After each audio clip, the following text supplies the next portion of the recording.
2026 T20 ලෝක කුසලාන තරඟාවලියේ සුපිරි 8 වටේ තීරණාත්මක තරඟයකින් නවසීලන්තය පරදා කඩලු 4ක ජයක් ලැබීමට ඊයේ එංගලන්තය සමත් වුණා. මෙම ප්‍රතිඵලයත් සමග ගෲප් 2 යටතේ දෙවන අවසන් පූර්ව වටේ ස්ථානය සඳහා වන සටනට පිවිසීමට සල්මන් අලි ආගා ප්‍රමුඛ පාකිස්තාන කණ්ඩායමට තව දුරටත් අවස්ථාව විවෘත වී තිබෙනවා. එංගලන්තය මේ වන විටත් අවසන් පූර්ව වටය තහවුරු කරගෙන සිටියද ඔවුන් නවසීලන්තය පරාජය කිරීම පාකිස්තානයේ බලාපොරොත්තු යලි පණ ගැන්වීමට සමත් විය. ඒ අනුව පාකිස්තානයට සුපිරි 4 දෙනා අතර පිවිසීමට ඇති එකම මාර්ගය සහ ඉටු කළ යුතු කොන්දේසි පහත පරිදි වේ. පාකිස්තානය සිය අවසන් සුපිරි 8 වටේ තරඟය අද ශ්‍රී ලංකාවට එරෙහිව අනිවාර්ය ජයක් වාර්තා කළ යුතුය.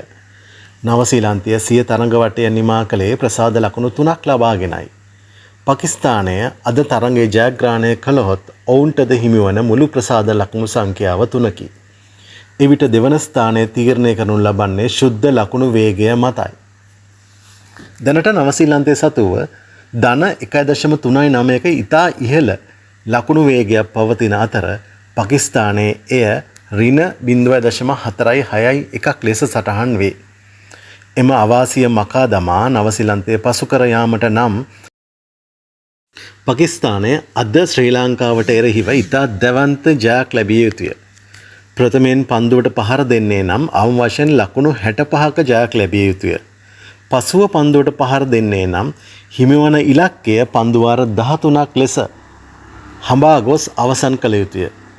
වර්ෂාව බාධාවක් වුවහොත් මහනුවරදී පැවැත්වීමට නියමිත පාකිස්තාන ශ්‍රී ලංකා තරඟය වර්ෂාව හේතුවෙන් අතහැර දැමීමට සිදු වුවහොත් කණ්ඩායම් දෙකටම ලකුණ බැගින් හිමි වේ. එවිට පාකිස්තානයේ මුළු සංඛ්‍යාව ලකුණු 2ක් වන අතර නවසීලන්තයේ ලකුණු 3ක් ලබා නිතරගෙන් අවසන් පූර්ව වටයට සූදානම් ලබනු ඇත. පාකිස්තානයේ ශ්‍රී ලංකාව හමුවේ පරාජය වුවහොත් හෝ ජයග්‍රහණය කළත් අවශ්‍ය ලකුණු වේගය පවත්වා ගැනීමට අපොහොසත් වුවහොත් නවසීලන්තයේ අවසන් පූර්ව වටයට පිවිසෙනු ඇත.